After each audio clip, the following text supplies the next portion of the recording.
Israel Iran ಕದನ ವಿರಾಮ ಘೋಷಿಸಿದ್ದಾರೆ. ಆದ್ರೂ ಸಹ ಇಸ್ರೇಲರು ದಾಳಿ ಮಾಡ್ತಾ ಇದ್ದಾರೆ ಲೆಬನಾನ್ ಮೇಲೆ. ಮತ್ತೆ ಪಾಕಿಸ್ತಾನ ಮೇಲೆ ಇಸ್ರೇಲರು ಮುಗಿ ಬೀಳೋ ತರನೇ ಇದ್ದಾರೆ. ಸೊ ಇದನ್ನೆಲ್ಲ ಡಿಸ್ಕಸ್ ಮಾಡ್ತಾ ಇನ್ನ ಸ್ಟ್ರೈಟ್ ಆಫ್ ಹಾರ್ಮೋಸ್ ಈಗ ಏನಾಗಿದೆ. ಸೊ ಅಟ್ ಪ್ರೆಸೆಂಟ್ಗೆ ಹಡಗುಗಳು ಬಿಡ್ತಾ ಇದ್ದಾರೆ. ಆದ್ರೂ ಸಹ ಇನ್ನು ಕ್ರೂಡ್ ಆಯಿಲ್ ಯಾಕೆ ಅಲ್ಲೇ ಇದೆ. ಕ್ರೂಡ್ ಆಯಿಲ್ ಸ್ಟಾರ್ಟ್ ಆದಾಗಿಂದ ಯಾವ ತರ ರ್ಯಾಲಿ ಕೊಡ್ತು, ಆದ್ರೆ ಲಾಸ್ಟ್ 1 ವೀಕ್ ಇಂದ ಯಾವ ತರ ಆಕ್ಟ್ ಮಾಡ್ತಾ ಇದೆ ಅಂತ ನೋಡೋಣ. ಇನ್ನು gold and silver war start ಆಗಿಂದ ಒಂದು ಏನು ಬಿಗ್ ಫಾಲ್ ಆಗಿತ್ತು, ಆ ಕಡೆ ಅಪ್ ಆಗಿಲ್ಲ, ಈ ಕಡೆ ಡೌನ್ ಆಗಿಲ್ಲ, ಒಂದು ರೇಂಜ್ ಬೌಂಡ್ ಅಲ್ಲೇ ಟ್ರೇಡ್ ಆಗ್ತಾ ಇದೆ. ಸೊ ಯಾವ ತರ ಟ್ರೇಡ್ ಆಗ್ತಾ ಇದೆ ಅಂತಾನು ತಿಳ್ಕೊಳ್ಳೋಣ. ಇನ್ನು ರಿಸಲ್ಟ್ ಪರ್ವ ಸ್ಟಾರ್ಟ್ ಆಗಿದೆ. ಫಸ್ಟ್ ರಿಸಲ್ಟ್ TCS ಅನೌನ್ಸ್ ಮಾಡಿದೆ. ಸೊ ಯಾವ ತರ ರಿಸಲ್ಟ್ ಬಂದಿದೆ, ಇನ್ನು ಕಮಿಂಗ್ ಡೇಸ್ ಅಲ್ಲಿ ಯಾವ ತರ ರಿಸಲ್ಟ್ಸ್ ಇರ್ತವೆ ಅನ್ನೋದ್ರ ಬಗ್ಗೆನೂ ಡಿಸ್ಕಸ್ ಮಾಡೋಣ. ಇನ್ನು ಗ್ಲೋಬಲ್ ಮಾರ್ಕೆಟ್ ಅಲ್ಲಿ ಯಾವ ತರ ರಿಯಾಕ್ಷನ್ ಆಗಿದೆ ಲಾಸ್ಟ್ 1 ವೀಕ್ ಇಂದ, ಇನ್ನು ನಿಫ್ಟಿನೂ ಅದಕ್ಕೆ ಯಾವ ತರ ರಿಯಾಕ್ಷನ್ ಆಗಿದೆ. ಇನ್ನು ಕಮಿಂಗ್ ಡೇಸ್ ಅಲ್ಲಿ ನಿಫ್ಟಿ ಯಾವ ತರ ರಿಯಾಕ್ಷನ್ ಆಗುತ್ತೆ ಅಂದ್ರೆ ಪ್ರೈಸ್ ಆಕ್ಷನ್ ಯಾವ ತರ ಇರುತ್ತೆ ಅಂತ ಹೇಳ್ಬಿಟ್ಟು ಅನಾಲಿಸಿಸ್ ಮಾಡ್ತಾ ಈ ವಿಡಿಯೋ ಎಂಡ್ ಮಾಡೋಣ. ಈ ವಿಡಿಯೋ ಕಂಪ್ಲೀಟ್ ಆಗಿ ನೋಡಿ. ಮಿಸ್ಟರ್ ಪ್ರಾಫಿಟ್ ಕನ್ನಡ ಯೂಟ್ಯೂಬ್ ಚಾನಲ್ಗೆ ಸ್ವಾಗತ. ನಿಫ್ಟಿ 1500 ಪಾಯಿಂಟ್ಸ್ ಈ ವೀಕ್ ಅಲ್ಲಿ ಮೂವ್ಮೆಂಟ್ ಕೊಟ್ಟಿದೆ. ಇನ್ನು ಜಪಾನ್ ಮಾರ್ಕೆಟ್ ನೋಡೋದಾದ್ರೆ 3700 ಪಾಯಿಂಟ್ಸ್ ಬಿಗ್ ಮೂವ್ಮೆಂಟ್ ಕೊಟ್ಟಿದೆ ಅಂತಾನೆ ಹೇಳ್ಬೋದು. ಇನ್ನು ಡೌಜನ್ ಮಾರ್ಕೆಟ್ ನೋಡೋದಾದ್ರೆ 1800 ಪಾಯಿಂಟ್ಸ್ ಗೇನ್ ಆಗಿದೆ. ಓವರ್ ಆಲ್ ಗ್ಲೋಬಲ್ಲಿ ತುಂಬಾ ಸ್ಟ್ರಾಂಗ್ ಮೂವ್ಮೆಂಟ್ ಕೊಟ್ಟಿದೆ. ಮೇನ್ ರೀಸನ್ ಬಂದ್ಬಿಟ್ಟು ಯುದ್ಧ ನಿಲ್ಲುತ್ತೆ ಇಲ್ಲ ಕದನ ವಿರಾಮ ಘೋಷಿಸಿರೋದ್ರಿಂದ ಅಂತಾನೆ ಹೇಳ್ಬೋದು. ಸೊ ಈಗ ಡೊನಾಲ್ಡ್ ಟ್ರಂಪ್ ಅವರು ಏನ್ ಬೇಡಿಕೆ ಇಟ್ಟಿದ್ರು, ಅದ್ರ ಜೊತೆಗೆ ಇರಾನ್ ಅವರು ಏನ್ ಹೇಳಿದ್ರು. 10 ಪಾಯಿಂಟ್ಸ್ ನ ಅದು ಡೊನಾಲ್ಡ್ ಟ್ರಂಪ್ ಅವರು ಪಾರ್ಶಲಿ ಒಪ್ಪುಬಿಟ್ಟು ಕದನ ವಿರಾಮ ಘೋಷಿಸಿದ್ದಾರೆ. ಸೊ ಈ ಕದನ ವಿರಾಮ ಘೋಷಿಸಿದ ನಂತರನೂ ಹೇಳ್ತಿದ್ದಾರೆ ಡೊನಾಲ್ಡ್ ಟ್ರಂಪ್ ಅವರು, ಯಾರ್ಯಾರು ಇರಾನ್ಗೆ ಡಿಫೆನ್ಸ್ ಮೆಟೀರಿಯಲ್ಸ್ ಸಪ್ಲೈ ಮಾಡ್ತಿದಾರೋ ಅವ್ರಿಗೆಲ್ಲ 50% ಟ್ಯಾರಿಫ್ ಹಾಕ್ತೀನಿ ಅಂತಾನು ಘೋಷಿಸ್ತಿದ್ದಾರೆ. ಅಂದ್ರೆ ಒಂದು ಕಡೆ ಕದನ ವಿರಾಮ ಅಂತಾರೆ, ಇನ್ನೊಂದ್ ಕಡೆ ಯಾರ್ಯಾರು ಇರಾನ್ಗೆ ಸಪ್ಲೈ ಮಾಡ್ತಾರೋ ಅವ್ರಿಗೆಲ್ಲ 50% ಟ್ಯಾಕ್ಸ್ ಅಂತಾನು ಹೇಳ್ತಿದ್ದಾರೆ. ಅಂದ್ರೆ ಟ್ರಂಪ್ ಅವ್ರಿಗೆ ಒಂದು ಕ್ಲಾರಿಟಿ ಇಲ್ವಾ ಅನ್ನೋದು ಒಂದು ಕ್ವಶನ್ ಮಾರ್ಕ್ ಆಗಿದೆ.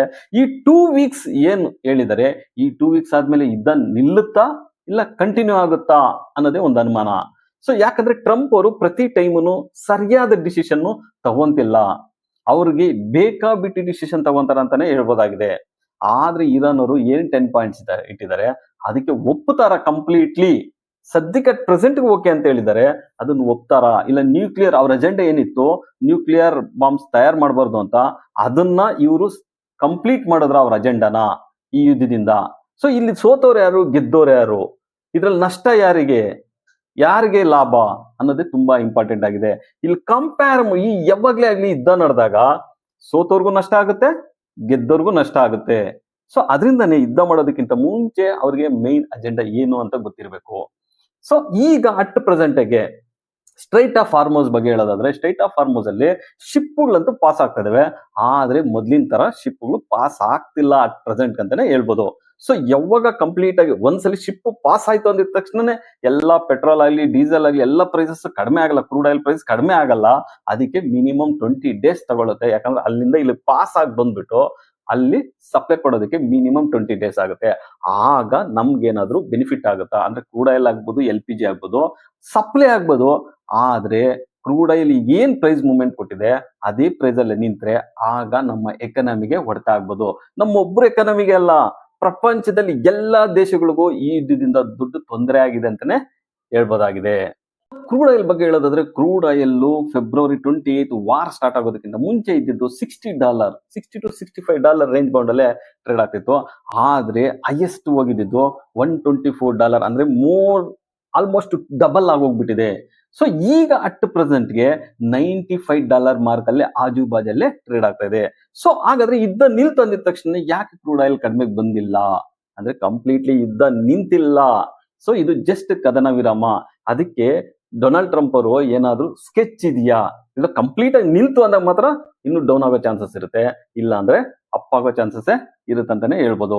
ಸೊ ಈಗ ಕ್ರೂಡ್ ಆಯಿಲ್ ಅಟ್ ಪ್ರೆಸೆಂಟ್ಗೆ ಅಪ್ ಅಂಡ್ ಡೌನ್ ಆಗ್ತಾನೆ ಇರುತ್ತೆ. ಅಟ್ ಪ್ರೆಸೆಂಟ್ಗೆ $90 to $95 ರೇಂಜ್ ಅಲ್ಲೇ ಟ್ರೇಡ್ ಆಗೋ ಚಾನ್ಸಸ್ ಹೆಚ್ಚಿಗೆ ಇರುತ್ತೆ ಅಂತಾನೆ ಹೇಳ್ಬೋದು. $90 to $95 ಟ್ರೇಡ್ ಆದ್ರೆ ನಮ್ಮ GDP ಗ್ರೋತ್ ಅನ್ನೋದು 0.5% ಅಷ್ಟು ಡೌನ್ ಆಗೋ ಚಾನ್ಸಸ್ ಹೆಚ್ಚಾಗಿರುತ್ತೆ. ಅದ್ರ ಜೊತೆಗೆ ನಮ್ಮ ಬಜೆಟ್ ಅಲ್ಲಿ ಏನಿದ್ರು ಫಿಸಿಕಲ್ ಡಿಫಿಸಿಟ್ ಅನ್ನೋದು ತುಂಬಾ ಇನ್ಕ್ರೀಸ್ ಆಗುತ್ತೆ ಅಂತಾನೆ ಹೇಳ್ಬೋದು. ಇದು ಕ್ರೂಡ್ ಆಯಿಲ್ ಬಗ್ಗೆ. ಇನ್ನು ಗೋಲ್ಡ್ ಅಂಡ್ ಸಿಲ್ವರ್ ಅಂತ ನೋಡೋದಾದ್ರೆ, ಎಸ್ಪೆಷಲಿ ಗೋಲ್ಡ್. ನಾವು ಪ್ರತಿ ದಿನ ಮತ್ತೆ ಪ್ರತಿ ವೀಕ್ ಗೋಲ್ಡ್ ಬಗ್ಗೆ ಡಿಸ್ಕಸ್ ಮಾಡ್ತಾ ಇದೀವಿ. ಗೋಲ್ಡ್ ಏನ್ ಹೈ ಅಂಡ್ ಲೋ ಮಾಡಿತ್ತು, ಯಾವಾಗ ಜನವರಿ 8 ಫೆಬ್ರವರಿ ಫಸ್ಟ್ ವೀಕ್ ಅಲ್ಲಿ ಹೈ ಬಂದ್ಬಿಟ್ಟು $5,600 ಪರ್ ಅನ್ಸು, ಲೋ ಬಂದ್ಬಿಟ್ಟು $4,400 ಪರ್ ಅನ್ಸು. ಅದು ಯಾವಾಗ ಕ್ರೂಡ್ ಆಯಿಲ್ $120 ರೀಚ್ ಆಯ್ತು, ಆಗ ಅದು ಸಪೋರ್ಟ್ ಬ್ರೇಕ್ ಆಗಿತ್ತು. ಆದ್ರೆ ಇನ್ ಸಿಂಗಲ್ ಡೇಲೆ ಅದು ರಿಕವರಿ ಆಯ್ತು. ಅಂದ್ರೆ ಅಟ್ ಪ್ರೆಸೆಂಟ್ಗೆ ಗೋಲ್ಡ್ ಚಾರ್ಟ್, ಈ ಟೆಕ್ನಿಕಲ್ ಚಾರ್ಟ್ ಪ್ರಕಾರ ಅದು $4,400 ಅನ್ನೋದು ತುಂಬಾ ಸಪೋರ್ಟಿವ್ ಆಗಿರುತ್ತೆ. ಇನ್ನು $4,900 ಅನ್ನೋದು ರೆಸಿಸ್ಟೆನ್ಸ್ ಅಂತಾನೆ ಪ್ಲೇ ಆಗ್ತಾ ಇರುತ್ತೆ.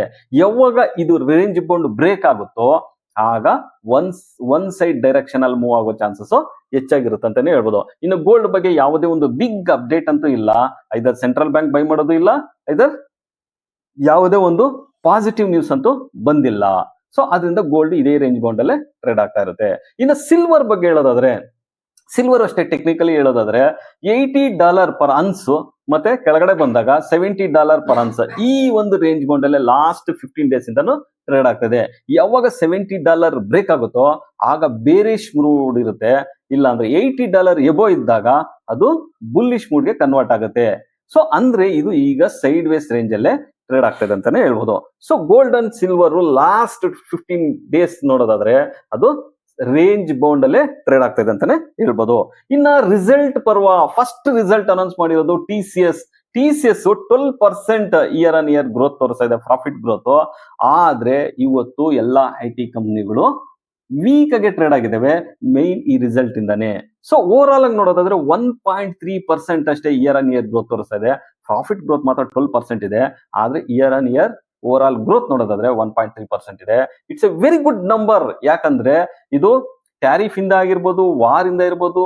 ಸೊ ಇದ್ರೆಲ್ಲಾ ಒಂದು ಆಮೇಲೆ AI ಬಂದಿರೋದ್ರಿಂದನು ಇದೆಲ್ಲಾ ನೋಡಿ, ಇದೆಲ್ಲ ಫ್ಯಾಕ್ಟರ್ಸ್ ಕನ್ಸಿಡರ್ ಮಾಡಿದಾಗ ಇದು ಗುಡ್ ರಿಸಲ್ಟ್ ಅಂತಾನೆ ಹೇಳ್ಬೋದು. ಸೊ ಇನ್ ಕಮಿಂಗ್ ಡೇಸ್ ಅಲ್ಲಿ IT ಕಂಪ್ನಿಗಳು ಯಾವ ತರ ಪೋಸ್ಟ್ ಮಾಡ್ತವೆ ಆ ಒಂದು ಬೇಸ್ ಮೇಲೆನೆ IT ಕಂಪ್ನಿಗಳು ಫರ್ದರ್ ಮೂವ್ ಇರ್ತವೆ. IT ಕಂಪ್ನಿಗಳು ಒಂದೇ ಅಲ್ಲ, ಇನ್ ಮುಂದೆ ಎಲ್ಲಾ ಕಂಪ್ನಿಗಳು ಕ್ವಾರ್ಟರ್ಲಿ ರಿಸಲ್ಟ್ಸ್ ಔಟ್ ಆಗ್ತಾ ಇರ್ತವೆ ಮಂಡೆಯಿಂದ. ಸೊ ಅವಾಗ ಏನೇನ್ ರಿಸಲ್ಟ್ಸ್ ಯಾವ ತರ ನಂಬರ್ಸ್ ಪೋಸ್ಟ್ ಮಾಡ್ತಾರೋ ಅದು ಡೈರೆಕ್ಷನಲ್ ಮೂವ್ ಆಗೋ ಚಾನ್ಸಸ್ ಹೆಚ್ಚಾಗಿರುತ್ತೆ ಅಂತಾನೆ ಹೇಳ್ಬೋದು. ಇನ್ನು ರುಪಿ ನೋಡೋದಾದ್ರೆ 92.6 ಮಾರ್ಕ್ ಅಲ್ಲಿ ಟ್ರೇಡ್ ಆಗ್ತಾ ಇದೆ. ಸೊ ಡಾಲರ್ $95 ಪರ್ ಡಾಲರ್ಗೆ ಹೋಗಿತ್ತು. ಆದ್ರೆ ಸ್ವಲ್ಪ ಚೇತರಿಕೆ ಕಂಡು ಈಗ ಲಾಸ್ಟ್ 1 ವೀಕ್ ಇಂದ ಅದು ಒಂದು ರೇಂಜ್ ಬೌಂಡ್ ಅಂದ್ರೆ ಸ್ವಲ್ಪ ರಿಕವರಿ ಕಂಡು $92.6 ಪರ್ ಡಾಲರ್ ಅಲ್ಲೇ ಟ್ರೇಡ್ ಆಗ್ತಾ ಇದೆ. ಇನ್ನು ಫಾರಿನ್ ಇನ್ವೆಸ್ಟಿಷನ್ ಅವರು ಫೆಬ್ರವರಿ 28 ಯಾವಾಗ ವಾರ್ ಸ್ಟಾರ್ಟ್ ಆಯ್ತೋ ಅವಾಗಿಂದ ಕಂಟಿನ್ಯೂಸ್ ಸೆಲ್ ಮಾಡ್ಕೊಂತಾನೆ ಬರ್ತಾ ಇದಾರೆ. ಟಿಲ್ ಟುಡೇ ವರ್ಗು ಸೆಲ್ ಮಾಡ್ತಾನೆ ಬರ್ತಾ ಇದಾರೆ. ಅಂದ್ರೆ ಮಾರ್ಕೆಟ್ ಅನ್ಸರ್ಟನಿಟಿ ಇದ್ದಾಗ ಫಾರಿನ್ ಇನ್ಸ್ಟಿಟ್ಯೂಷನ್ ಅವರು ಸೆಲ್ ಮಾಡ್ತಾನೆ ಬರ್ತಾ ಇದಾರೆ. ಆದ್ರೆ ಅದು ಕೌಂಟರ್ ಅಟ್ಯಾಕ್ ಆಗಿ ಡೊಮೆಸ್ಟಿಕ್ ಇನ್ಸ್ಟಿಟ್ಯೂಷನ್ ಅವ್ರು ಏನಿದ್ದಾರೆ ಅವರು ಬೈ ಮಾಡ್ತಾನೆ ಬರ್ತಾ ಇದ್ದಾರೆ. ಯೂಜ್ ಬೈಯಿಂಗ್ ಆಗಿದೆ ಡೊಮೆಸ್ಟಿಕ್ ಇನ್ಸ್ಟಿಟ್ಯೂಷನ್ ಇಂದ ಅಂತಾನೆ ಹೇಳ್ಬೋದು. ಓವರ್ ಆಲ್ ಗ್ಲೋಬಲ್ ಮಾರ್ಕೆಟ್ ತಗೊಂಡಾಗ ಈ ವೀಕ್ ಅಲ್ಲಿ ಸ್ಟ್ರಾಂಗ್ ಮೂವ್ಮೆಂಟ್ ಅಂತ ಕೊಟ್ಟಿದೆ. ಮೇನ್ ಏನಿದೆ ಮಂಡೇ ಟ್ಯೂಸ್ಡೇ ಅದು ಒಂಥರ ವೀಕ್ ಆಗೇ ಇತ್ತು. ಯಾವಾಗ ಡೊನಾಲ್ಡ್ ಟ್ರಂಪ್ ಅವರು ಕದನ ವಿರಾಮ ಅಂತ ಹೇಳ್ಬಿಟ್ಟು ಅನೌನ್ಸ್ ಮಾಡಿದ್ರು, ಅದ್ರ ಜೊತೆಗೆ ಇರಾನು ಅಷ್ಟೇ ಕೌಂಟರ್ ಅಟ್ಯಾಕ್ ಕೊಡ್ದಿರ ಅವರು ಯಾವಾಗ ಫೇವರ್ ಆಗೇ ಇದ್ರು ಕದನ ವಿರಾಮಕ್ಕೆ, ಆಗ ಸ್ಟಾರ್ಟ್ ಆಯ್ತು ಮಾರ್ಕೆಟ್ ರ್ಯಾಲಿ. ಅಂದ್ರೆ ಬುಧವಾರ, ಗುರುವಾರ, ಶುಕ್ರವಾರ ಒಂದು ಬಿಗ್ ರ್ಯಾಲಿನೇ ಅಂತ ಹೇಳ್ಬೋದು. ಯಾಕಂದ್ರೆ ಜಪಾನ್ ಮಾರ್ಕೆಟ್ ಬಂದ್ಬಿಟ್ಟು 3,800 ಪಾಯಿಂಟ್ಸ್ ಅಷ್ಟು ಮೂವ್ ಆಗ್ಬಿಟ್ಟಿದೆ. ಆಲ್ಮೋಸ್ಟ್ 12-15% ಅಷ್ಟು ಮೂವ್ ಆಗಿದೆ. ಇನ್ನು ಡೌಜಾನ್ಸ್ ಬಂದ್ಬಿಟ್ಟು ಆಲ್ಮೋಸ್ಟ್ 1,800 ಪಾಯಿಂಟ್ ಅಂದ್ರೆ 4-5% ಅಷ್ಟು ಮೂವ್ ಆಗಿದೆ. ಇನ್ನು ನಿಫ್ಟಿ, ಪರ್ಟಿಕ್ಯುಲರ್ ನಿಫ್ಟಿ ನೋಡೋದಾದ್ರೆ 1,400 ಪಾಯಿಂಟ್ಸ್ ಅಷ್ಟು ಮೂವ್ ಆಗಿದೆ. ಸೊ ಆಲ್ಮೋಸ್ಟ್ ಏನಿತ್ತು ಲೋ 22,200 ವರ್ಗೂ ಏನಿತ್ತು ಮಂಡೇ, ಅದು ಈಗ 24,000 ಮಾರ್ಕ್ ವರ್ಗೂ ಬಂದು ಟ್ರೇಡ್ ಆಗ್ತಾ ಇದೆ. ಸೊ ಆಸ್ ಪರ್ ಈ ಟೆಕ್ನಿಕಲ್ ಚಾರ್ಟ್ ಪ್ರಕಾರ, ನಿಫ್ಟಿ ಟೆಕ್ನಿಕಲ್ ಚಾರ್ಟ್ ಪ್ರಕಾರ ಈ ಪ್ರೈಸ್ ಆಕ್ಷನ್ ಏನ್ ಹೇಳ್ತಾ ಇದೆ, ಈ ಪ್ರೈಸ್ ಆಕ್ಷನ್ ನೋಡಿ ಸ್ಲೋಪ್ ಆಗಿ ಬಿದ್ಕೊ ಬಂದಿತ್ತು, ಈಗ ಅದು ಕ್ರಾಸ್ ಆಗಿದೆ. ಏನ್ ಎಡ್ಜ್ ಇತ್ತು ಆ ಎಡ್ಜ್ ಕ್ರಾಸ್ ಆಗ್ಬಿಟ್ಟು ಈಗ ಅದು ಲಾಸ್ಟ್ 3 ಡೇಸ್ ಇಂದ ಗ್ಯಾಪ್ ಅಪ್ ಆದ್ಮೇಲೆ ರೇಂಜ್ ಬೌಂಡ್ ಅಲ್ಲೇ ಟ್ರೇಡ್ ಆಗ್ತದೆ. ಈಗ ಅಟ್ ಪ್ರೆಸೆಂಟ್ಗೆ 24,000 ಏನಾದ್ರು ಬ್ರೇಕ್ ಆದ್ರೆ ಕಮಿಂಗ್ ವೀಕ್ ಅಲ್ಲಿ ಅಂದ್ರೆ ನೆಕ್ಸ್ಟ್ ವೀಕ್ ಅಲ್ಲಿ 24,800 ವರೆಗೂ ಮೂವ್ ಆಗೋ ಚಾನ್ಸಸ್ ಇರುತ್ತೆ. ಅದೇ ಫಸ್ಟ್ ರೆಸಿಸ್ಟೆನ್ಸ್ ಆಗುತ್ತೆ ನೆಕ್ಸ್ಟ್ ವೀಕ್ಗೆ. ಇನ್ ಕೇಸ್ ಅದೇನಾದ್ರೂ ಬ್ರೇಕ್ ಆಗಿಲ್ಲ ಅಂದ್ರೆ 23,000 ಇಸ್ ದ ಸ್ಟ್ರಾಂಗ್ ಸಪೋರ್ಟ್. ಏನಿತ್ತು ಗ್ಯಾಪ್ ಆ ಗ್ಯಾಪ್ ಫಿಲ್ ಮಾಡೋ ಚಾನ್ಸಸ್ ಇರುತ್ತೆ ಅಂತಾನೆ ಹೇಳ್ಬೋದು. ಇನ್ನು ಸ್ಟಾಕ್ ಬಗ್ಗೆ ಹೇಳೋದಾದ್ರೆ ಈಗ ಮಾರ್ಕೆಟ್ ರಿವರ್ಸಲ್ ಆಗೋ ಚಾನ್ಸಸ್ ಜಾಸ್ತಿ ಇದೆ. ಯಾಕಂದ್ರೆ ಒಂದು ಕ್ರೂಡ್ ಆಯಿಲ್ ಕಡಿಮೆ ಆಗ್ತಾ ಇದೆ, ಗೋಲ್ಡ್ ಸೈಡ್ ವೇಸ್ ಅಲ್ಲೇ ಟ್ರೇಡ್ ಆಗ್ತಾ ಇದೆ, ಇನ್ನು ಅದ್ರ ಜೊತೆಗೆ ರುಪಿ ಪ್ರೆಷರ್ ಅನ್ನು ಕಡಿಮೆ ಆಗ್ತದೆ. ಅದರಿಂದ ಮಾರ್ಕೆಟ್ ಬೌನ್ಸ್ ಬ್ಯಾಕ್ ಆಗೋ ಚಾನ್ಸಸ್ ಜಾಸ್ತಿ ಇದೆ. ಅದ್ರ ಜೊತೆಗೆ ರಿಸಲ್ಟ್ಸ್ ಏನಾದ್ರು ಚೆನ್ನಾಗಿ ಪೋಸ್ಟ್ ಮಾಡಿದ್ರೆ, ನಂಬರ್ಸ್ ಚೆನ್ನಾಗಿ ಪೋಸ್ಟ್ ಮಾಡಿದ್ರೆ ಮಾರ್ಕೆಟ್ ರ್ಯಾಲಿ ಆಗೋ ಚಾನ್ಸಸ್ ಇರುತ್ತೆ. ಅದರಿಂದನೇ ನಾವೇನ್ ಮಾಡ್ಬೇಕು, ಸ್ಟಾಕ್ಸ್ ನ ಇವಾಗ ಮೈನ್ ಸ್ಟಾಕ್ಸ್ ಅಂತ ತಗೊಂಡಾಗ ಡಿಕ್ಸಾನ್ ಇರ್ಬೋದು, ಮೋತಿಲಾಲ್ ಇರ್ಬೋದು, NSDL ಇರ್ಬೋದು, ಇಲ್ಲ HDFC ಇರ್ಬೋದು, ಇವೆಲ್ಲ ಒಂದು ಬಿಗ್ 30-40% ಯಾವ ಬಿದ್ದಾವ ನಿಫ್ಟಿ 50 ಆ ಒಂದು ಒಳ್ಳೆ ಸ್ಟಾಕ್ ನ ಸೆಲೆಕ್ಟ್ ಮಾಡ್ಕೊಂಡು ನಾವು ಇನ್ವೆಸ್ಟ್ ಮಾಡ್ತಾ ಹೋಗ್ತಾ ಇರ್ಬೋದು. ಸೊ ಇಷ್ಟೆಲ್ಲ ಇನ್ಫಾರ್ಮೇಶನ್ ನಮ್ಮ ಟೀಮು ಕಲೆಕ್ಟ್ ಮಾಡ್ಬಿಟ್ಟು ನಿಮ್ ಮುಂದೆ ತಂದಿದ್ದಾರೆ.